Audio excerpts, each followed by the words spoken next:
서울 외곽의 한 단독주택. 가을비가 처마 끝에서 똑똑 떨어지는 소리가 정막을 깬다. 말 자육시보는 남편 태수의 영정 앞에서 49제 상을 정리하고 있었다. 68년을 살아온 남편의 마지막 흔적들을 하나씩 치우는 작업은 생각보다 무거웠다. 제사상에 올렸던 과일들은 이미 시들어가고 향 연기만이 희미하게 남아 공기 중에 떠돌았다. 아버지, 정말 떠나신 건가요? 말자는 영정 속 남편의 온화한 미소를 바라보며 중얼거렸다. 40년 넘게 함께 살아온 사람이 어느 날 갑자기 심장마비로 세상을 떠났다. 너무 갑작스러운 이별이었다. 병원에서 마지막을 지켜보지도 못했다. 회사에서 쓰러져 응급실로 실려갔지만 말자가 도착했을 때는 이미 차갑게 식어 있었다. 딸 은영 40은 아버지의 장례를 치르는 내내 의젓했다. 엄마, 이제 우리가 힘을 내야 해요. 아버지가 우리를 지켜보고 계실 거예요. 하지만 은영도 직장과 육아로 바빠 매일 찾아올 수는 없었다. 결국 말자는 대부분의 시간을 혼자 보내야 했다. 밤 11시 30분. 말자는 차를 끓여 마시며 TV를 보고 있었다. 드라마 재방송이었지만 내용은 제대로 들어오지 않았다. 그때 집 전화기가 울렸다. 이 시간에 누가 전화를 걸까? 혹시 은영인가 싶어 서둘러 받았다. 여보세요? 여보, 나야. 말자의 손이 떨렸다. 분명히 들었다. 남편 태수의 목소리였다. 40년을 함께 살며 들어온 그 낮은 음성, 경상도 사투리가 살짝 섞인 억양까지 똑같았다. 당신이에요? 말자의 목소리가 떨렸다. 말자야, 보고 싶어. 이럴 수가, 당신 죽었잖아요. 제가 직접 장례를 치렀는데. 통화는 갑자기 끊어졌다. 말자는 수화기를 꼭 쥐고 한참을 서 있었다. 심장이 미친 듯이 뛰었다. 꿈인가? 환청인가? 하지만 너무나 선명했다. 남편의 목소리가 분명했다. 밤새 잠을 이루지 못한 말자는 다음 날 아침 은영에게 전화를 걸었다. 은영아, 어젯밤에 이상한 일이. 엄마, 무슨 일이에요? 아버지한테서 전화가 왔어. 전화기 너머로 한동안 정적이 흘렀다. 엄마, 아버지는 돌아가셨어요. 엄마가 너무 힘드시니까 그런 꿈을 꾸신 거겠죠. 스트레스 때문에 환청이 들릴 수도 있다고 들었어요. 꿈이 아니야. 분명히 들었어. 통화 기록도. 말자는 전화기를 확인해 봤다. 어젯밤 11시 32분에 2분 15초간 통화한 기록이 선명히 남아 있었다. 발신 번호는 10-7823. 모르는 번호였다. 엄마, 누군가 장난 전화를 한 것 같아요. 아버지 목소리를 흉내낸 사람이 있을 수도 있고요. 너무 신경 쓰지 마세요. 하지만 말자는 확신했다. 그 목소리는 분명 태수였다. 남편이 자신을 부를 때 쓰던 특별한 어조, 말끝을 살짝 올리는 버릇까지 똑같았다. 다른 사람이 흉내낼 수 있는 게 아니었다. 그날 저녁 말자는 남편의 유품들을 다시 살펴봤다. 시계, 안경, 낡은 지갑, 모든 것이 그대로 있는데 왜 목소리만 들려오는 걸까? 혹시 남편이 미처 하지 못한 말이 있어서 나타난 건 아닐까? 밤이 깊어갈수록 말자의 마음은 복잡해졌다. 한편으로는 남편의 목소리를 다시 듣고 싶었고 다른 한편으로는 두려웠다. 죽은 사람의 전화라니, 이런 일이 정말 가능한 걸까? 11시가 가까워지자 말자는 전화기 앞에 앉아 기다렸다. 시계 초침 소리만 공허하게 울려 퍼졌다. 11시 30분이 지났다. 전화는 오지 않았다. 말자는 실망과 안도가 뒤섞인 마음으로 잠자리에 들었다. 어쩌면 정말 환청이었을지도 모른다고 생각하면서 말자는 며칠 동안 계속해서 그날 밤의 일을 생각했다. 남편의 목소리가 너무나 생생해서 잊을 수가 없었다. 은영의 말처럼 상실감 때문에 환청을 들었던 걸까? 하지만 통화 기록은 분명히 남아 있었다. 일주일이 지난 어느 날 밤 말자는 남편의 서재에서 그의 일기장을 읽고 있었다. 태수는 평생 일기를 쓰는 습관이 있었다. 간단한 일상부터 회사 일, 가족에 대한 생각까지 빼곡히 적혀 있었다. 말자가 요즘 많이 힘들어한다. 내가 더 신경 써야겠다. 은영이가 승진했다고 한다. 기쁘다. 사위도 좋은 사람이고 손자도 건강하게 자라고 있어서 다행이다. 건강검진 결과가 나왔는데 혈압이 조금 높다고 한다. 말자한테는 말하지 말아야겠다. 걱정할까봐. 남편의 섬세한 마음이 글자 하나하나에서 느껴졌다. 말자는 눈물을 훔치며 페이지를 넘겼다. 그런데 마지막 며칠간의 기록이 이상했다. 요즘 계속 누군가에게 미행당하는 느낌이다. 회사에서 이상한 전화가 몇 번 왔다. 잘못 걸린 것 같다고 하지만 뭔가 이상하다. 내가 모르는 일이 생기고 있는 것 같다. 말자한테는 걱정 끼치고 싶지 않아서 말하지 않았지만 말자는 가슴이 철렁했다. 남편이 죽기 전에 무슨 일이 있었던 걸까? 왜 이런 내용을 자신에게 말하지 않았을까? 그때 전화벨이 울렸다. 11시 32분. 정확히 일주일 전과 같은 시간이었다. 말자는 떨리는 손으로 전화를 받았다. 여보세요? 말자야, 나야, 태수야. 이번에는 더욱 선명했다. 남편의 목소리가 확실했다. 당신 정말 당신인가요? 어떻게 이럴 수가 있어요? 보고 싶어, 말자야. 너무 보고 싶어. 당신도 보고 싶어요. 하지만 당신은 죽었잖아요. 제가 직접 화장터에서 보냈는데. 미안해, 미안해. 뭐가 미안해요? 갑자기 떠나서 미안하다는 말이에요? 곧 알게 될 거야. 뭘 알게 된다는 거예요? 당신한테 무슨 일이 있었던 건가요? 조심해, 말자야. 조심해야 해. 뭘 조심하라는 거예요? 당신 제대로 대답해 주세요. 하지만 목소리는 더 이상 들리지 않았다. 전화는 끊어졌다. 말자는 수화기를 내려놓고 한참을 멍하니 앉아 있었다. 이번에는 더 많은 말을 들었다. 곧 알게 될 거야, 조심해야 해라는 말이 무슨 뜻일까? 남편이 생전에 숨기고 있던 일이 있었던 걸까? 다음 날 아침 말자는 다시 은영에게 전화했다. 은영아, 어젯밤에 또 아버지한테서 전화가 왔어. 엄마, 그런 말씀하지 마세요. 아버지는 돌아가셨어요. 정말이야. 이번에는 더 긴 얘기도 했어. 곧 알게 될 거다, 조심하라고 했어. 엄마가 너무 스트레스를 받고 계신 것 같아요. 병원에 한번 가보시는 게 어때요? 병원은 무슨 내가 미친 것 같아? 그런 게 아니라 상실감으로 인한 환각이나 환청은 충분히 나타날 수 있는 증상이에요. 치료받으시면 금세 나아지실 거예요. 말자는 답답했다. 딸도 자신을 믿어주지 않았다. 하지만 정말로 자신이 환청을 듣고 있는 걸까? 통화 기록까지 남아있는데? 그날 저녁 말자는 남편의 휴대폰을 찾아봤다. 장례 때 함께 관에 넣으려 했지만 은영이 나중에 필요할 수도 있다며 가져왔던 것이다. 전원을 켜보니 메시지와 부재중 전화가 여러 개 있었다. 대부분 회사 동료들의 조문 메시지였지만 그중 하나가 이상했다. 모르는 번호에서 온 문자였다. 아버지 연락 주세요. 중요한 얘기가 있습니다. 발신 시간은 남편이 죽기 하루 전이었다. 발신자는 도현이라고 되어 있었다. 말자는 그런 이름을 들어본 적이 없었다. 남편의 지인 중에 도현이라는 사람은 없었다. 말자는 그 번호로 전화를 걸어봤다. 하지만 현재 사용하지 않는 번호라는 안내 메시지만 들렸다. 누구였을까? 남편과 무슨 관계였을까? 밤이 깊어지면서 말자의 불안감은 커져갔다. 남편의 죽음에 뭔가 숨겨진 비밀이 있는 것 같았다. 그리고 매일 밤 걸려오는 그 전화 정말 남편의 목소리일까 아니면 누군가의 악질적인 장난일까? 11시가 가까워지자 말자는 다시 전화기 앞에 앉아 기다렸다. 오늘도 올까? 남편의 목소리를 다시 들을 수 있을까? 두려우면서도 기다려지는 시간이었다. 일주일이 더 지났다. 매일 밤 정확히 11시 32분에 전화가 걸려왔다.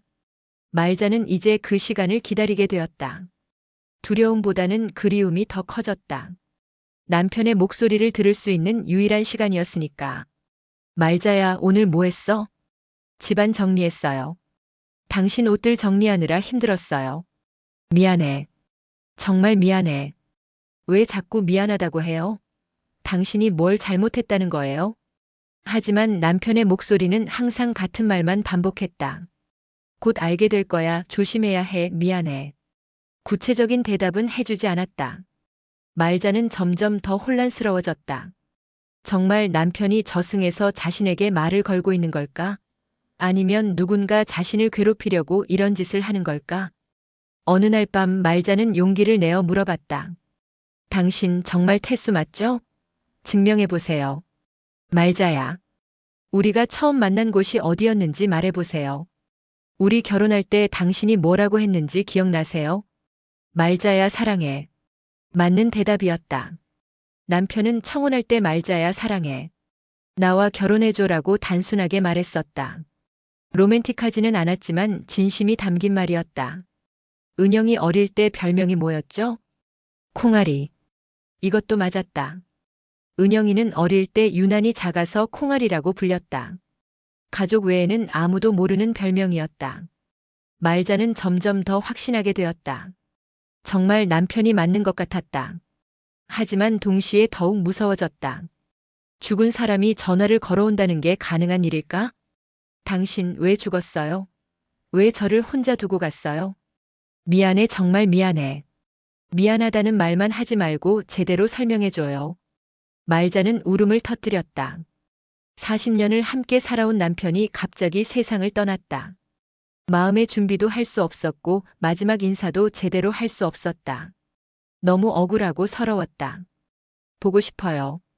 정말 보고 싶어요. 어떻게 저 혼자 살라고 그래요? 곧 알게 될 거야. 모든 걸 알게 될 거야. 뭘 안다는 거예요? 대체 뭘 알게 된다는 거예요? 하지만 목소리는 더 이상 들리지 않았다. 전화가 끊어진 뒤 말자는 한참을 울었다. 다음 날 말자는 남편의 직장 동료들에게 연락해봤다. 혹시 남편이 죽기 전에 이상한 일이 있었는지 물어보려고 했다. 태수 형은 평소와 다름없었는데요. 다만 마지막 며칠은 좀 예민해 보였어요. 무슨 걱정이 있는 것 같았지만 구체적으로 말씀하시지는 않았어요. 누군가한테서 이상한 전화를 받았다고 하시던데 자세한 내용은 모르겠어요. 역시 남편에게 뭔가 문제가 있었던 것 같았다. 하지만 아무도 구체적인 내용은 알지 못했다. 그날 밤 전화가 왔을 때 말자는 다시 물어봤다. 당신한테 무슨 일이 있었던 거예요? 왜 죽기 전에 걱정이 많았어요? 조심해, 말자야. 위험해. 뭐가 위험해요? 누가 위험하다는 거예요? 모든 게 거짓이었어. 뭐가 거짓이었다는 거예요? 내가 거짓말을 했어. 말자의 가슴이 철렁했다. 남편이 자신에게 거짓말을 했다는 뜻일까? 무슨 거짓말을 했다는 거예요? 당신 제대로 설명해줘요. 하지만 목소리는 끊어졌다. 말자는 밤새 잠을 이루지 못했다. 남편의 거짓말이라는 말이 계속 머리를 맴돌았다. 며칠 뒤 말자는 남편의 서류들을 정리하다가 이상한 것을 발견했다. 은행 통장에 매달 일정 금액이 자동이체로 나가고 있었다. 수십 년간 계속되어 온 이체였는데 받는 계좌의 예금주는 김영이었다. 말자는 그런 이름을 들어본 적이 없었다. 더 놀라운 것은 이체 금액이었다. 매달 200만 원씩 20년간 계속 보내왔다. 총 4억 8천만 원이라는 거액이었다. 남편이 왜 모르는 여자에게 이렇게 많은 돈을 보냈을까? 말자는 은행에 연락해서 김영희의 신상 정보를 알려달라고 했지만 개인정보라며 알려줄 수 없다고 했다. 하지만 한 가지는 확실했다. 남편이 자신도 모르게 다른 여자에게 돈을 보내고 있었다는 사실이었다. 그날 밤 전화가 왔을 때 말자는 화가 나서 소리쳤다. 당신 김영희가 누구예요? 왜 그 여자한테 돈을 보냈어요? 대답해요. 당신이 말한 거짓말이 이거예요? 미안해, 정말 미안해. 미안하다는 말로 끝낼 일이 아니에요. 설명해줘요. 하지만 남편의 목소리는 점점 작아지더니 들리지 않게 되었다. 말자는 수화기를 내려놓고 주저앉았다. 남편에게 숨겨진 비밀이 있었다는 것이 믿어지지 않았다. 40년을 함께 살아온 사람이 자신에게 이런 거짓말을 하고 있었다니. 말자는 남편의 비밀을 파헤치기로 결심했다. 김영희가 누구인지, 왜 남편이 그 여자에게 돈을 보냈는지 알아내야 했다. 더 이상 모른 척할 수는 없었다. 먼저 통신사에 연락해서 매일 밤 전화를 거는 번호의 정보를 알려달라고 했다. 하지만 개인정보라며 거절당했다. 그래서 말자는 사설 탐정을 고용하기로 했다. 이 번호로 역추적이 가능한가요? 10번호네요. 일단 조사해 보겠습니다. 며칠 뒤 탐정에게서 연락이 왔다. 이상한 일이 벌어졌습니다. 이 번호의 발신지가 공중전화 부스로 나오는데 그 부스는 5년 전에 철거되었습니다. 철거되었다고요? 그럼 어떻게 전화가 올 수 있죠? 그것도 이상한 게 통신사 기록으로는 분명히 그 위치에서 발신된 것으로 나와요. 하지만 현장에 가보니 부스는 없고 빈터만 있습니다. 말자는 직접 그 장소에 가봤다. 정말로 허허벌판이었다. 예전에 공중전화 부스가 있었다는 흔적도 찾을 수 없었다.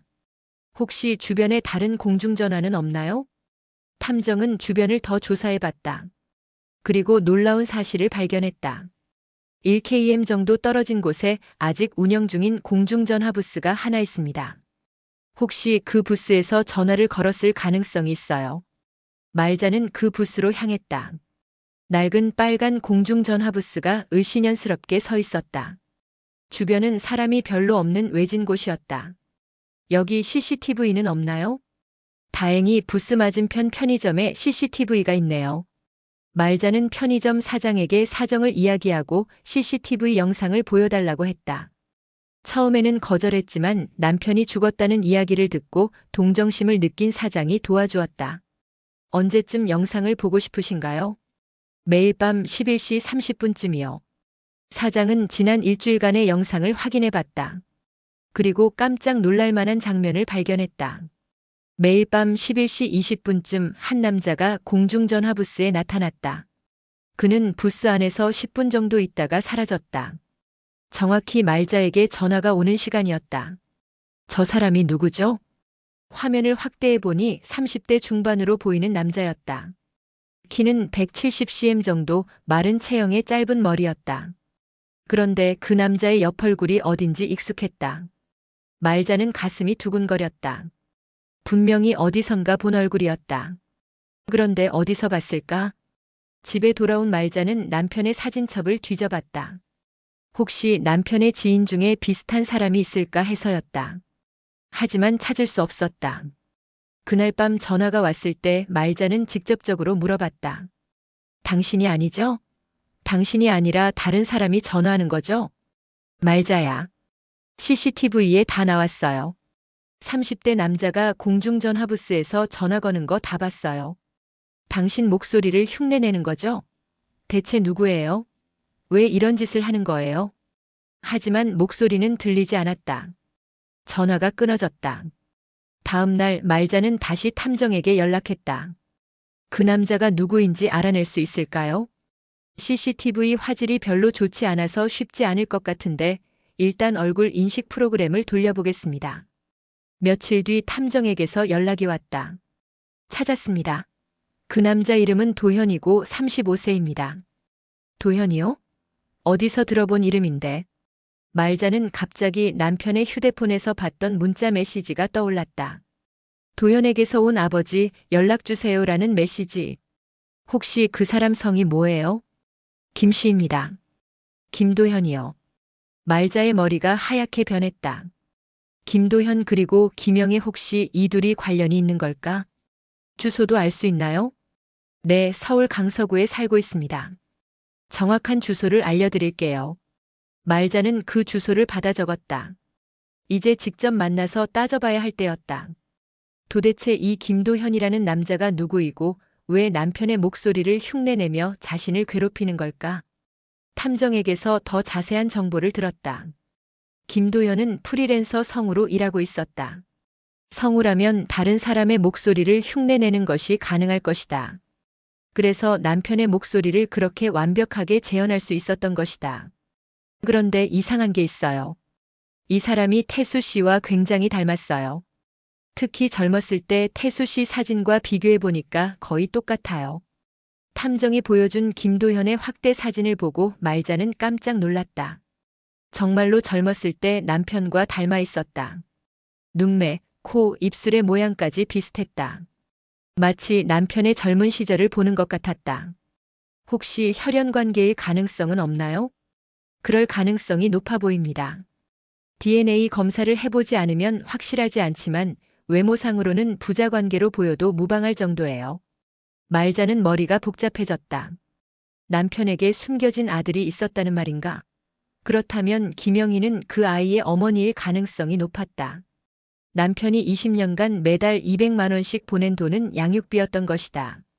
그날 밤 말자는 김도현의 집 주소로 찾아갔다. 아파트 단지 앞에서 기다리고 있자니 11시쯤 한 남자가 나타났다. CCTV에서 본 바로 그 사람이었다. 말자는 용기를 내어 다가갔다. 도현 씨죠? 김도현은 깜짝 놀라며 말자를 바라봤다. 누구시죠? 저는 김태수의 아내 말자입니다. 김도현의 얼굴이 하얗게 변했다. 그는 잠시 말을 잃고 말자를 바라봤다. 왜 매일 밤 저에게 전화하는 거죠? 당신 아버지 목소리를 흉내내면서. 김도현은 한참을 침묵하다가 입을 열었다. 죄송합니다. 죄송하다고요? 당신이 누구길래 이런 짓을 하는 거예요? 저는 태수 아버지의 아들입니다. 말자는 다리에 힘이 빠져 주저앉을 뻔했다. 정말로 남편의 숨겨진 아들이었다. 당신 어머니가 김영희인가요? 네, 맞습니다. 모든 퍼즐이 맞춰지기 시작했다. 남편은 40년 전 다른 여자와 사이에서 아이를 낳았고 그 사실을 평생 숨기며 양육비를 보내왔던 것이다. 그리고 그 아들이 지금 자신 앞에 서 있었다. 왜 이런 짓을 했어요? 김도현의 눈에 눈물이 고였다. 아버지가 돌아가시기 전에 연락을 드렸어요. 마지막으로 한 번만 만나고 싶다고 했는데 아버지는 만날 수 없다고 하셨어요. 당신과 은영 누나를 위해서 끝까지 비밀로 해야 한다고. 그래서 이런 식으로 복수를 한 거예요? 복수가 아니에요. 그냥 아버지 목소리가 그리워서요. 성우 일을 하다 보니 아버지 목소리를 흉내낼 수 있게 되었고, 처음에는 저 자신을 위로하려고 했는데 나중에는 당신도 아버지가 그리울 거라는 생각이 들어서. 말자는 어이가 없었다. 자신을 위로하려고 했다는 말인가? 당신이 무슨 권리로 그런 짓을 했어요? 저를 얼마나 괴롭혔는지 알아요? 정말 죄송해요. 그만두려고 했는데 계속 전화를 받으시길래. 말자는 화가 났지만 동시에 김도현이 불쌍하기도 했다. 평생 아버지의 존재를 숨기고 살아온 이 젊은 남자도 피해자일 수 있었다. 당신 어머니는 어디 있어요? 작년에 돌아가셨어요. 암이었습니다. 그래서 더 아버지가 그리웠던 거군요. 김도현은 고개를 끄덕였다.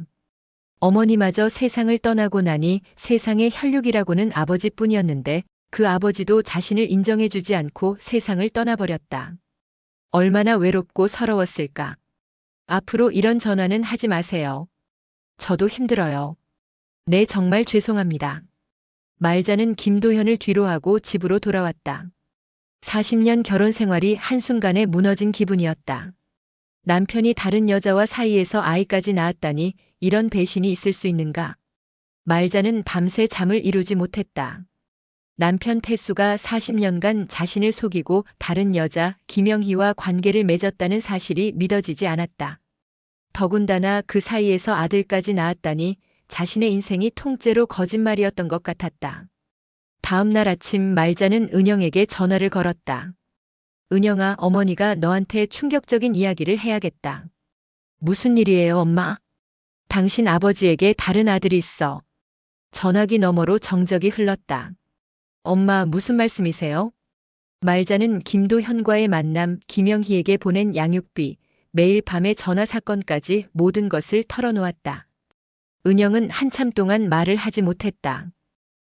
정말인가요? 어머니가 거짓말할 이유가 있겠니? 내가 직접 만나서 확인했어.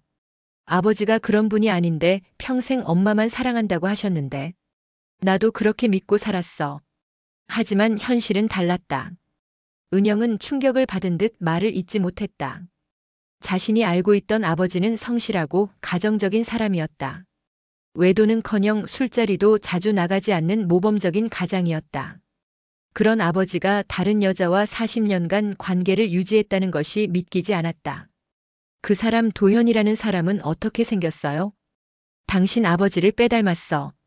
젊었을 때 아버지와 거의 똑같아. 은영의 가슴이 무너져 내렸다. 아버지를 닮았다는 것은 혈연 관계가 확실하다는 뜻이었다. 그럼 제게는 이복 형제가 있다는 얘기네요. 그렇지. 35살이니까 너보다 5살 많은 오빠가 생긴 셈이야. 은영은 어떻게 반응해야 할지 몰랐다. 갑자기 나타난 이복 오빠, 아버지의 배신, 무너진 가족의 신화 모든 것이 혼란스러웠다. 엄마, 일단 집에 갈게요. 직접 얘기해요. 말자는 전화를 끊고 남편의 서재로 갔다. 이제 남편의 모든 것을 샅샅이 뒤져봐야 했다. 혹시 또 다른 비밀이 숨겨져 있을지 모르니까. 서재 깊숙한 곳에서 말자는 작은 금고를 발견했다. 평소에는 중요한 서류들을 보관하는 곳이라고 생각했는데 자세히 살펴보니 이상한 것들이 들어있었다. 먼저 김영희와의 사진들이 나왔다. 젊은 시절의 태수와 20대 초반으로 보이는 예쁜 여자가 함께 찍은 사진들이었다. 유원지, 바닷가, 산 등 여러 곳에서 찍은 데이트 사진들이었다. 두 사람 모두 행복해 보였다. 그 아래에는 김도현의 성장 과정을 담은 사진들이 있었다. 갓난아기였을 때부터 성인이 될 때까지의 사진들이 시간순으로 정리되어 있었다. 각 사진 뒤에는 태수의 글씨로 날짜와 간단한 메모가 적혀 있었다. 도현이 첫 생일. 벌써 이렇게 컸다니. 초등학교 입학식. 정말 자랑스럽다. 중학교 졸업식. 키가 많이 컸다. 대학교 합격. 성우과에 진학한다고 한다. 남편은 김도현의 성장 과정을 꾸준히 지켜봐 왔던 것이다.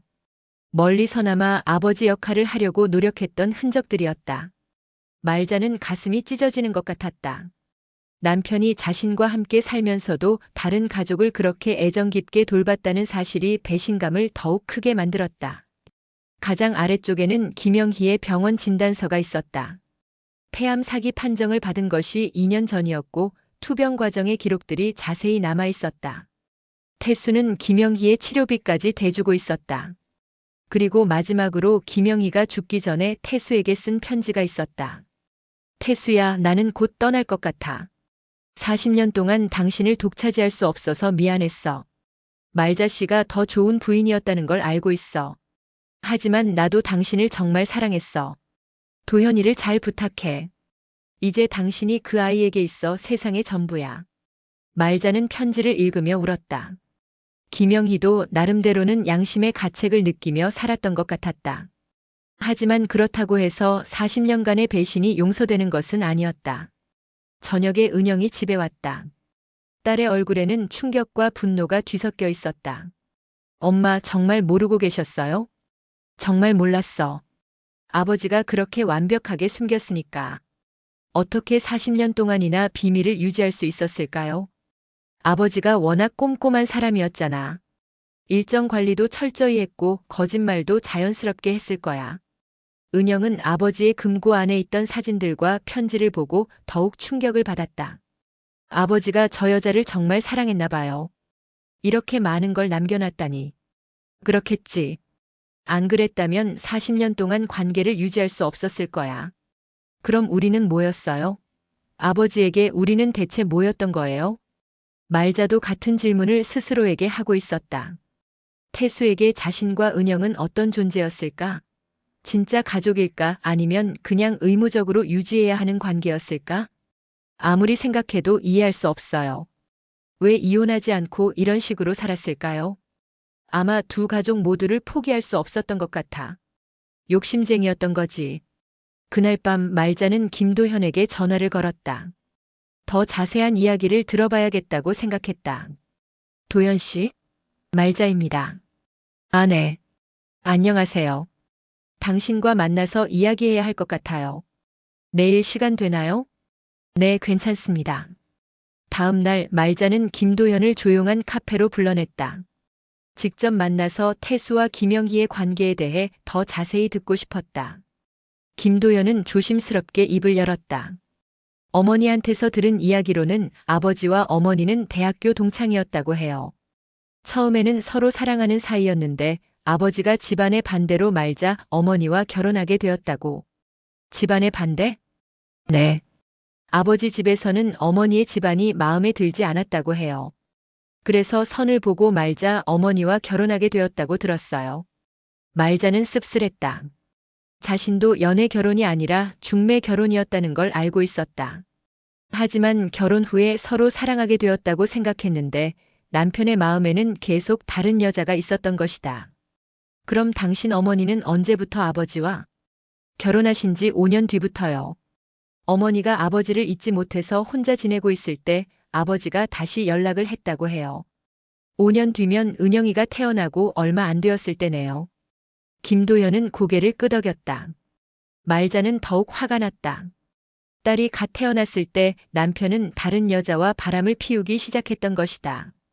당신은 언제 아버지가 당신의 아버지라는 걸 알았어요? 중학교 때요. 어머니가 말해주셨어요. 그 전까지는 아버지가 출장이 많은 직업이라고만 들었어요. 아버지를 원망하지 않았어요? 김도연은 잠시 생각하더니 대답했다. 처음에는 원망했어요. 왜 저희를 인정해주지 않는지, 왜 숨어서 살아야 하는지 하지만 나중에는 이해하게 되었어요. 아버지도 힘드셨을 거라는 걸. 말자는 김도현의 말을 들으며 복잡한 심정이었다. 이 젊은 남자도 피해자였다. 아버지의 사랑을 제대로 받지 못하고 평생 숨어서 살아야 했으니까. 앞으로 어떻게 할 생각이에요? 잘 모르겠어요. 어머니도 돌아가시고 아버지도 돌아가시고 이제 정말 혼자가 된 것 같아요. 말자는 김도현이 불쌍했다.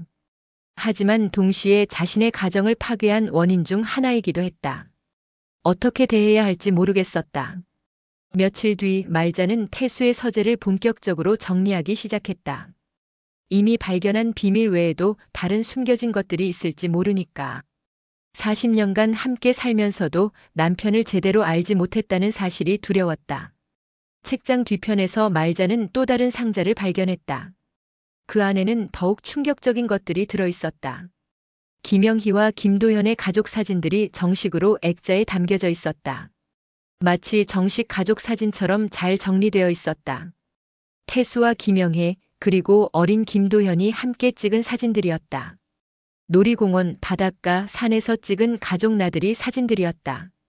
가장 충격적인 것은 김영희의 생일 파티 사진이었다. 케이크를 앞에 두고 세 명이 함께 웃고 있는 모습이었다. 태수는 김영희의 어깨에 손을 올리고 있었고 김도연은 아버지 품에 안겨 있었다. 마치 정말 행복한 가족의 모습이었다. 사진 뒤에는 태수의 글씨로 날짜와 함께 영희 생일. 도현이가 케이크를 불어주겠다고 한다. 정말 행복한 하루였다라고 적혀 있었다. 말자는 사진을 보며 가슴이 찢어지는 것 같았다. 남편이 자신과 함께 있을 때는 보여주지 않았던 표정들이었다. 정말 진심으로 행복해하는 모습이었다. 더 깊이 파보니 김도현의 학교 행사 참석 기록들도 나왔다. 입학식, 졸업식, 운동회 등의 태수가 참석한 흔적들이었다. 각종 상장과 성적표도 꼼꼼히 보관되어 있었다. 도현이 전교 3등. 정말 자랑스럽다. 대학 입시 합격. 성우가 되겠다는 꿈을 이루었다. 태수는 김도현의 아버지 역할을 충실히 하고 있었던 것이다. 숨어서나마 아들의 성장을 지켜보고 중요한 순간들을 함께했다. 말자는 자신의 기억을 되짚어봤다. 태수가 종종 회사 행사가 있다, 동창회가 있다며 주말에 나가곤 했었다. 그때마다 말자는 별 의심 없이 보내줬었다. 하지만 실제로는 다른 가족과 시간을 보내고 있었던 것이다. 가장 아래쪽에서 말자는 더욱 충격적인 문서를 발견했다. 김도현을 태수의 아들로 인정한다는 친부 확인서였다. 혈액형 검사와 함께 작성된 정식 문서였다. 김도현이 5살 때 작성된 것이었다. 그리고 그 옆에는 태수의 유언장 초안이 있었다. 정식 유언장이 아니라 개인적으로 작성한 메모 형태였지만 내용은 충격적이었다. 내가 죽으면 재산의 절반은 말자와 은영에게, 나머지 절반은 도현에게 주고 싶다. 하지만 이것이 공개되면 말자와 은영이 더 큰 상처를 받을 것 같아 망설여진다. 도현이에게는 별도로 보험금을 남겨주는 것으로 대신하고 싶다. 말자는 다리에 힘이 빠져 주저앉았다. 남편은 죽기 전까지도 김도현을 생각하고 있었던 것이다. 재산 분할까지 고민하고 있었다니. 더 놀라운 것은 그 다음에 발견한 보험 증서였다. 태수는 자신이 죽으면 김도현에게 5억 원이 지급되는 생명보험에 가입해 있었다. 수혜자는 김도현으로 되어 있었다. 말자는 급히 은영에게 전화를 걸었다. 은영아, 당장 집에 와. 더 큰 문제가 생겼어. 30분 뒤 은영이 달려왔다. 말자는 새로 발견한 모든 것들을 보여줬다. 은영은 아버지의 가족 사진들을 보며 충격을 받았다. 이게 대체 뭐예요? 아버지가 정말 이런 분이었어요? 그런 것 같아. 우리가 모르는 사이에 완전히 다른 삶을 살고 있었던 거야. 은영은 아버지의 유언장 초안을 보고 더욱 화가 났다. 재산을 반반씩 나눠주겠다고요? 40년간 바람피운 대가로. 그것보다 더 문제는 이거야. 말자는 보험 증서를 보여줬다. 은영의 얼굴이 하얗게 변했다. 5억 원? 그 사람이 5억 원을 받는다고요? 그렇지. 아버지가 이미 처리해둔 거야. 이건 말이 안 돼요. 우리는 아버지의 정식 가족인데 숨겨진 아들이 5억 원을 받는다니. 은영은 분노로 떨었다. 아버지에 대한 존경심이 완전히 무너져 내렸다. 평생 모범적인 가장이라고 생각했던 아버지가 이렇게 철저하게 배신을 하고 있었다니. 엄마, 이 보험금을 막을 수 있는 방법은 없을까요? 어려울 것 같아. 아버지가 정식으로 가입한 보험이니까. 그럼 그냥 당해줘야 한다는 얘기예요? 말자도 억울했다. 40년간 성실한 아내로 살아왔는데 남편의 숨겨진 아들이 자신들보다 더 많은 돈을 받게 되다니. 일단 변호사와 상담해보자. 뭔가 방법이 있을지도 모르니까. 그날 밤 말자는 잠을 이루지 못했다. 태수와의 40년 결혼 생활이 모두 거짓이었던 것 같았다. 남편은 겉으로는 자신을 사랑한다고 했지만 실제로는 김영희를 더 사랑했던 것 같았다. 그리고 김도현을 친아들로 인정하고 더 많은 유산까지 남겨주려고 했다. 다음 날 말자와 은영은 변호사 사무실을 찾았다. 보험금을 받지 못하게 할 방법은 없을까요? 변호사는 서류들을 검토한 후 고개를 저었다. 어려워 보입니다. 고인이 정식으로 가입한 보험이고 수혜자도 명확히 지정되어 있으니까요. 친부 확인서까지 있다면 법적으로 문제없이 지급될 것 같습니다. 그럼 우리는 속수무책이라는 말인가요? 한 가지 방법이 있긴 합니다. 김도현 씨와 직접 협상해 보는 것입니다. 보험금을 포기하거나 일부만 받는 조건으로 합의할 수도 있습니다. 은영이 펄쩍 뛰었다.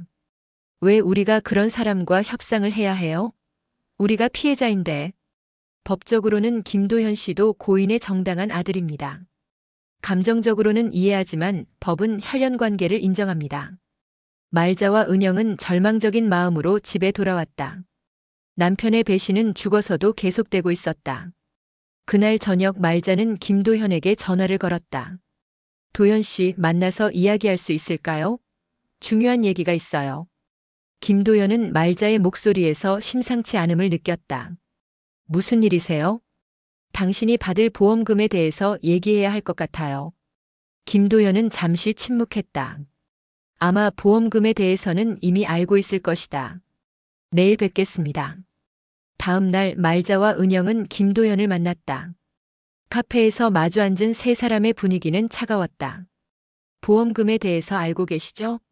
말자가 직접적으로 물었다. 김도현은 고개를 끄덕였다. 네, 아버지가 생전에 말씀해 주셨어요. 5억 원이면 적지 않은 돈이에요. 그 돈으로 뭘 할 생각이에요? 아직 생각해 보지 않았어요. 솔직히 돈 때문에 연락드린 게 아니었거든요. 은영이 못 참겠다는 듯 끼어들었다. 그럼 뭐 때문에 연락했다는 거예요? 우리 가족을 괴롭히려고요? 그런 게 아니에요. 그냥 아버지가 그리웠을 뿐이에요. 아버지가 그리웠다고요? 당신 때문에 우리 가족이 얼마나 힘들었는지 알아요? 김도현은 고개를 숙였다. 죄송해요. 정말 그럴 생각은 아니었어요. 말자가 대화를 정리했다. 도현 씨, 솔직히 말하겠어요. 우리는 당신이 그 보험금을 받는 것이 억울해요. 40년간 정식 가족으로 살아온 우리보다 당신이 더 많은 돈을 받게 되니까요. 이해해요. 그럼 포기할 수 있어요? 김도현은 한참을 고민했다.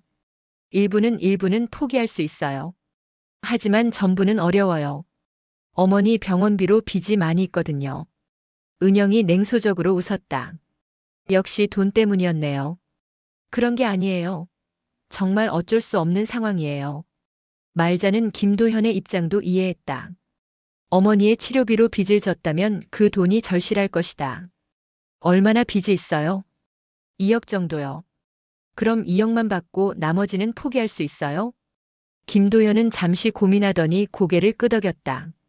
네, 그렇게 하겠어요. 하지만 은영은 여전히 불만이었다. 2억도 너무 많아요.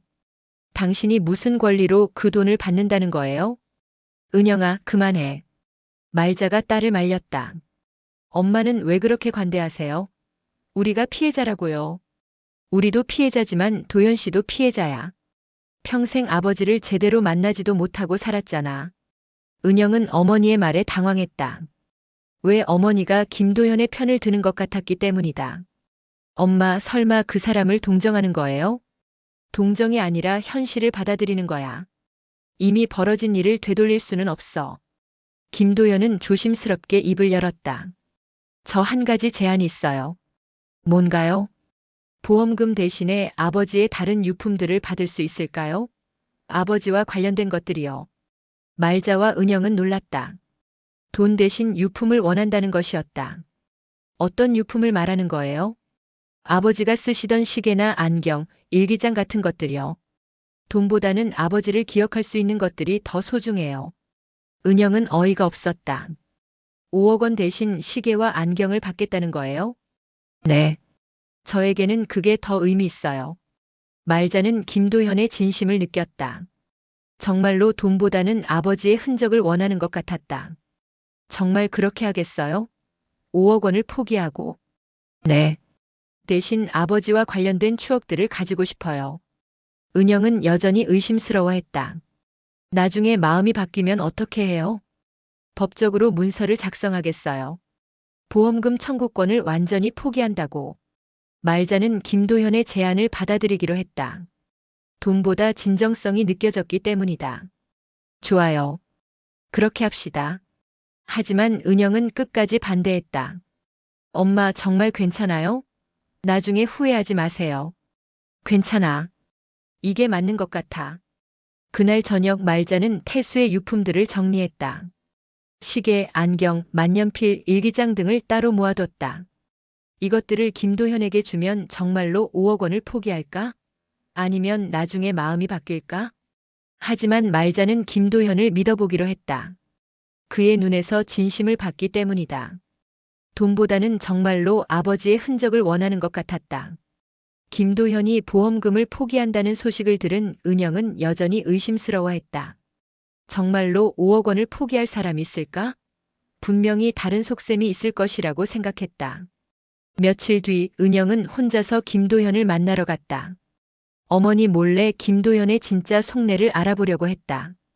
갑자기 찾아와서 죄송해요. 은영이 김도현의 집 앞에서 말했다. 아, 은영 누나시군요. 들어오세요. 김도현의 집은 작은 원룸이었다. 성우 일로는 많은 돈을 벌지 못하는 것 같았다. 집안은 깔끔하게 정리되어 있었지만 가구들이 오래되어 보였다. 정말로 보험금을 포기할 생각이세요? 네, 그렇게 하겠다고 말씀드렸잖아요. 5억 원이 적은 돈이 아닌데 정말 후회하지 않을 거예요? 김도연은 잠시 생각하더니 솔직하게 대답했다. 솔직히 말하면 그 돈이 있으면 좋겠어요. 빚도 갚고 더 넓은 집으로 이사도 가고 싶고요. 하지만 그것보다는 아버지의 유품이 더 소중해요. 왜요? 시계나 안경이 5억 원보다 더 가치 있다는 거예요? 제게는 그래요. 아버지와 관련된 유일한 추억거든요. 은영은 김도현의 책상 위를 둘러봤다. 태수와 김영희, 김도현이 함께 찍은 사진들이 액자에 담겨져 있었다. 행복해 보이는 가족 사진들이었다. 이 사진들은 언제 찍은 거예요? 어렸을 때부터 계속 찍은 거예요. 아버지가 가끔 오셔서 함께 놀아주셨거든요. 가끔이라니 얼마나 자주 오셨는데요? 한 달에 2~3번 정도요. 주말에 오셔서 하루 종일 함께 보내고 가셨어요. 은영의 가슴이 답답해졌다. 아버지가 한 달에 2~3번씩 다른 가족과 시간을 보냈다는 것이 믿어지지 않았다. 자신들과 함께 있을 때는 그런 내색을 전혀 하지 않았었는데. 그럼 아버지가 우리 가족에 대해서도 얘기하셨어요? 김도연은 고개를 끄덕였다. 네, 가끔 말씀하셨어요. 은영 누나가 회사에서 승진했다거나 결혼해서 행복하게 살고 있다거나. 아버지가 저에 대해 얘기했다고요? 네. 자랑스러워 하셨어요. 딸이 훌륭하게 자랐다고. 은영은 복잡한 기분이었다. 아버지가 자신을 자랑스러워했다는 말이 기뻤지만 동시에 다른 가족에게 그런 이야기를 했다는 것이 기분 나빴다. 그럼 저희를 어떻게 생각하고 계셨을까요? 정식 가족으로? 김도연은 잠시 머뭇거리더니 조심스럽게 말했다. 아버지는 두 가족 모두를 사랑하셨던 것 같아요. 다만 누나와 말자 어머니가 먼저였고 사회적으로도 정식 가족이니까 더 책임감을 느끼셨을 거예요. 책임감이라고요? 네. 아버지는 항상 말씀하셨어요. 누나와 어머니에게는 절대 상처를 주면 안 된다고. 그래서 우리 존재를 비밀로 해야 한다고. 은영은 아버지의 마음을 조금이나마 이해할 수 있을 것 같았다. 두 가족 모두를 사랑했지만 사회적 체면과 책임감 때문에 자신들을 우선시했던 것 같았다. 그럼 당신은 아버지를 원망하지 않았어요? 평생 숨어서 살아야 했는데. 어렸을 때는 원망했어요. 친구들처럼 아버지와 당당하게 다니고 싶었거든요. 하지만 나이가 들면서 이해하게 되었어요. 아버지도 힘드셨을 거라는 걸. 김도연의 성숙한 태도에 은영은 조금 놀랐다. 자신이라면 평생 아버지를 원망했을 텐데 김도연은 오히려 아버지를 이해하려고 노력하고 있었다. 그럼 저희 가족을 원망하지도 않아요? 당신들이 숨어 살아야 했던 이유니까. 원망할 이유가 없어요. 누나와 어머니는 아무 잘못이 없잖아요. 잘못이 있다면 아버지겠죠. 은영은 김도연의 말에 당황했다. 적대감을 가지고 왔는데 김도연은 오히려 자신들을 이해해주고 있었다. 정말로 보험금을 포기할 거예요? 네. 법적으로 문서도 작성하겠어요. 나중에 후회하면 어떻게 해요? 후회하지 않을 거예요. 저에게는 아버지의 유품이 더 소중하거든요.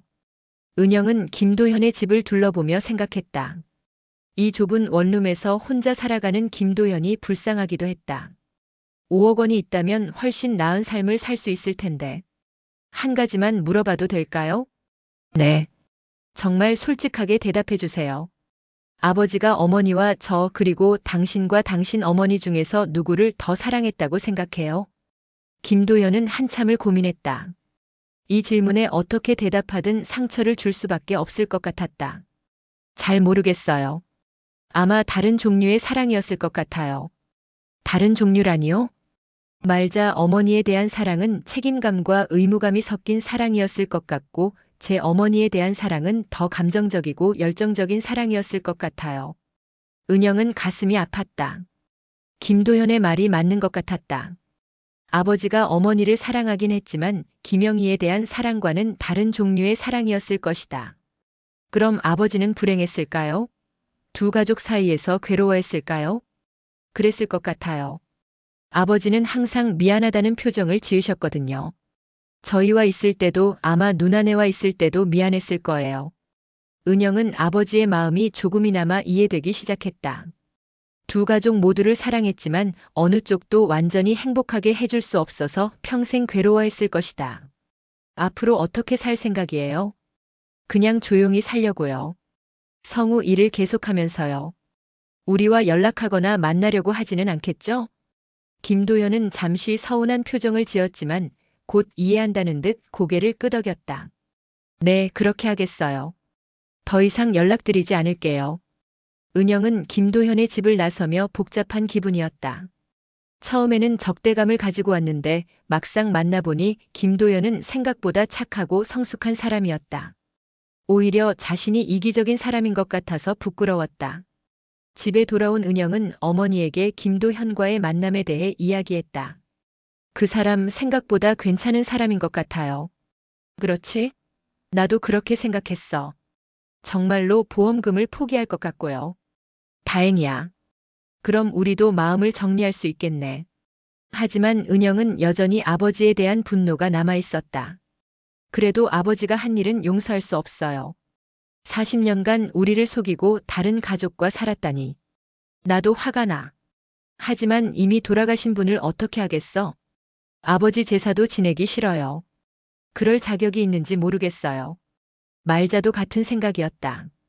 40년간 자신을 속인 남편을 위해 제사를 지낼 필요가 있을까? 하지만 세상 사람들 앞에서는 여전히 모범적인 아내의 모습을 보여야 했다. 그래도 체면상 제사는 지내야겠지. 사람들이 뭐라고 할지 모르니까. 억지로라도 해야 하는 건가요? 그렇지. 우리가 피해자라고 해서 세상이 우리를 이해해 주는 건 아니니까. 은영은 답답했다. 피해자인 자신들이 오히려 체면을 위해 가해자를 위한 제사를 지내야 한다니 세상이 불공평하다고 생각했다. 며칠 뒤 김도현이 법무사와 함께 말자의 집을 찾아왔다.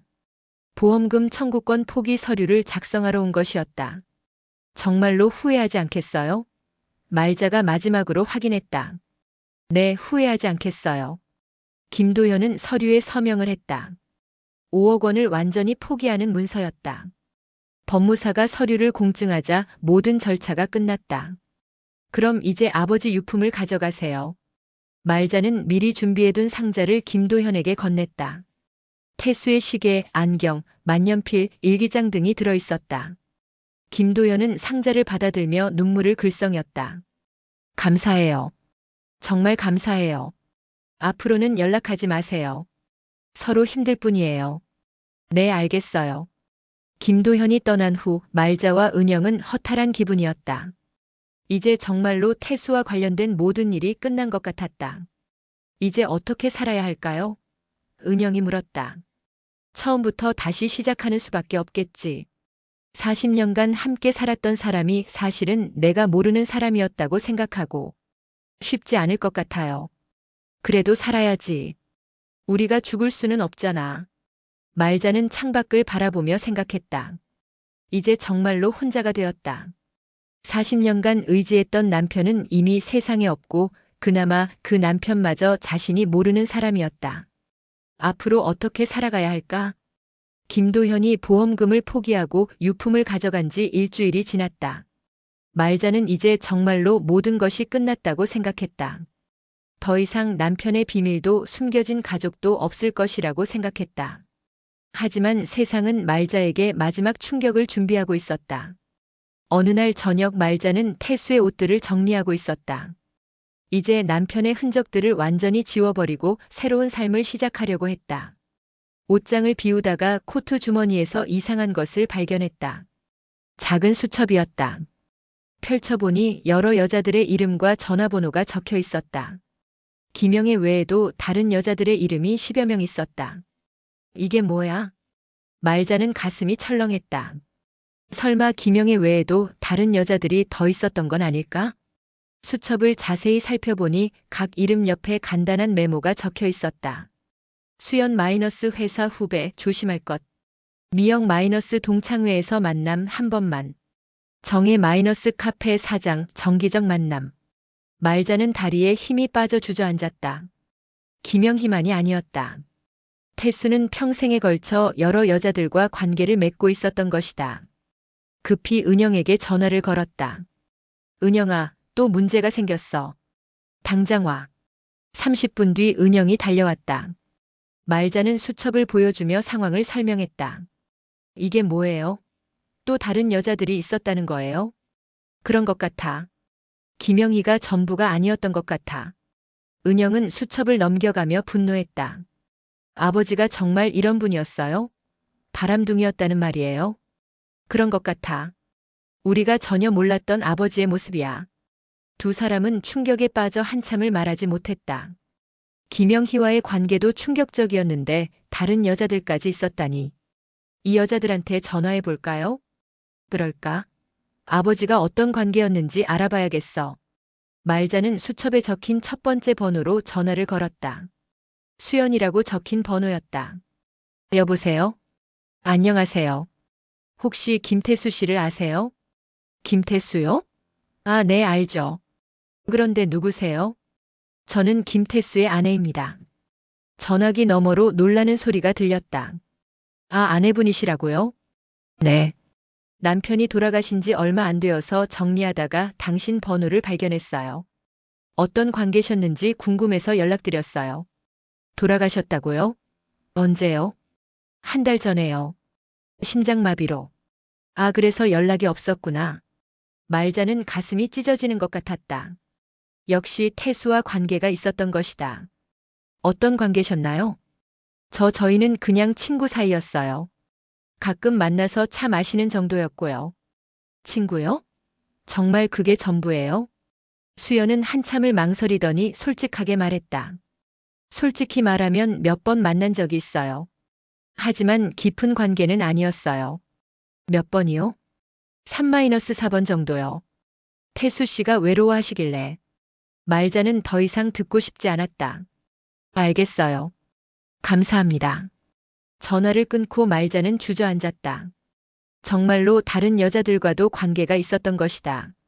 어떻게 나왔어요? 몇 번 만났다고 해. 친구 사이라고 하지만 그 이상이었던 것 같아. 은영은 분노로 떨었다. 아버지가 정말 최악이네요. 김영희만이 아니라 다른 여자들과도 바람을 피웠다니. 말자는 다른 번호들도 확인해 봤다. 대부분 비슷한 반응이었다. 태수와 일시적인 관계를 맺었던 여자들이었다. 40년간 결혼 생활을 하면서 태수는 끊임없이 다른 여자들과 만나고 있었던 것이다. 엄마, 이제 정말 아버지가 어떤 사람이었는지 알겠어요. 완전한 바람둥이였던 거예요. 그런 것 같아. 우리가 전혀 몰랐던 이중 생활을 하고 있었던 거야. 말자는 40년간의 결혼 생활이 모두 거짓이었다는 생각이 들었다. 성실하고 가정적인 남편이라고 믿었던 태수는 실제로는 여러 여자들과 관계를 맺는 바람둥이였다. 그날 밤 말자는 태수의 모든 물건들을 정리해서 버리기로 했다. 더 이상 그의 흔적을 집에 두고 싶지 않았다. 옷, 책, 서류 등을 모두 쓰레기 봉투에 담았다. 영정사진마저 치우려고 하는데 은영이 말렸다. 엄마, 아무리 그래도 영정사진까지 치우시면 안 돼요. 사람들이 뭐라고 할지 몰라요. 사람들 시선이 중요해. 내 마음이 더 중요하지. 그래도 세상에는 여전히 아버지의 아내로 살아가셔야 해요. 체면도 있고요. 말자는 억지로 영정사진만은 그대로 두었다. 하지만 마음속으로는 태수를 완전히 지워버리고 싶었다. 밤 11시가 되었다. 예전에 김도현이 전화를 걸어오던 시간이었다. 이제는 그런 전화도 오지 않을 것이다. 모든 것이 끝났다. 그런데 그때 전화벨이 울렸다. 말자는 깜짝 놀랐다. 김도현이 또 전화하는 건 아닐까? 하지만 약속을 했으니 연락하지 않을 것이다. 여보세요? 할머니.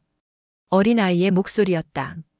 5-6세 정도로 들리는 남자아이의 목소리였다. 누구니? 누구인지 말해봐. 할머니, 저예요. 저가 누구인데? 아빠가 그만하래요. 더 이상 전화하지 말래요. 말자의 가슴이 철렁했다. 설마 또 다른 손자가 있는 건 아닐까? 너희 아빠가 누구니? 도현 아빠요. 도현이가 내 아빠라고. 네. 아빠가 할머니한테 전화하지 말라고 했어요. 할머니가 힘들어하신다고. 말자는 어리둥절했다. 김도현에게 아들이 있었던 건가? 그럼 이 아이는 태수의 손자인 셈이었다. 너 몇 살이니? 5살이에요. 엄마는 어디 있어? 엄마는 없어요. 아빠하고 둘이 살아요. 말자는 또 다른 충격을 받았다. 김도현에게 5살 아들이 있다니, 그럼 태수에게는 숨겨진 손자까지 있었던 것이다. 너희 아빠 왜 전화하지 말라고 했어? 할머니가 아파한다고 했어요. 그래서 더 이상 연락하면 안 된다고. 아이의 순진한 목소리에 말자는 마음이 복잡했다. 이 아이에게는 아무 죄가 없었다. 하지만 이 아이의 존재 자체가 태수의 또 다른 비밀을 의미했다. 할머니, 할아버지는 언제 다시 와요? 할아버지? 할아버지를 본 적이 있니? 네. 가끔 와서 선물도 주고 같이 놀아줬어요. 말자는 충격을 받았다. 태수가 이 아이와도 만나고 있었던 것이다. 김도현의 아들까지 돌봐주고 있었다니. 할아버지는 이제 안 와. 왜요? 할아버지가 하늘나라로 가셨어. 언제 다시 와요? 다시 안 와. 할아버지는 이제 볼 수 없어. 아이는 한참 조용하더니 울먹이기 시작했다. 할아버지가 보고 싶어요. 말자는 가슴이 아팠다. 이 순진한 아이에게도 태수는 소중한 할아버지였던 것이다. 아빠가 그만하래요. 할머니한테 더 이상 전화하면 안 된다고 했어요. 그래, 이제 전화하지 마. 할머니도 힘들어. 네, 안녕히 계세요, 할머니. 전화가 끊어졌다. 말자는 수화기를 내려놓고 한참을 멍하니 앉아 있었다. 김도현에게 아들이 있었다니, 그리고 태수는 그 아이의 할아버지 역할까지 하고 있었다. 정말로 완전한 이중생활, 아니 삼중생활을 하고 있었던 것이다.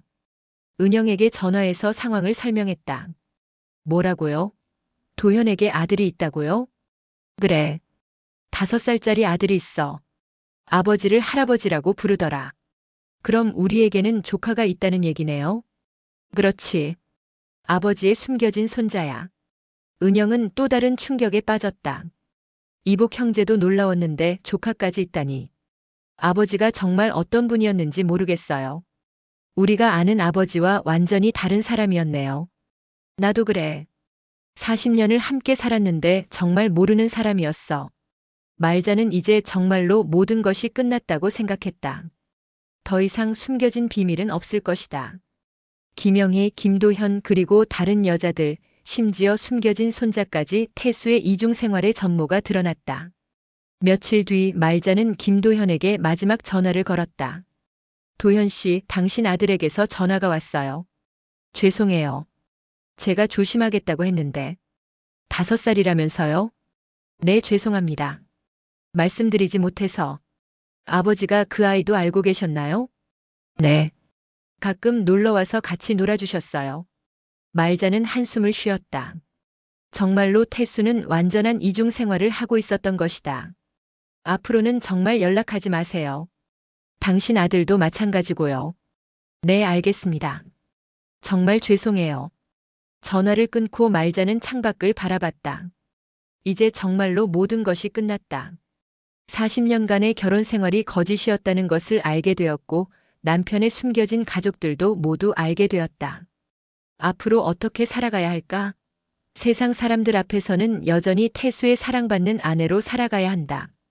하지만 마음속으로는 태수를 완전히 지워버리고 새로운 삶을 시작해야 했다. 그날 밤 말자는 태수의 영정사진 앞에서 마지막 인사를 했다. 당신과의 40년이 모두 거짓이었다는 걸 이제야 알았어요. 김영희, 김도현, 다른 여자들, 심지어 손자까지 당신이 숨기고 있던 모든 비밀을 알게 되었어요. 영정사진 속의 태수는 여전히 온화한 미소를 짓고 있었다.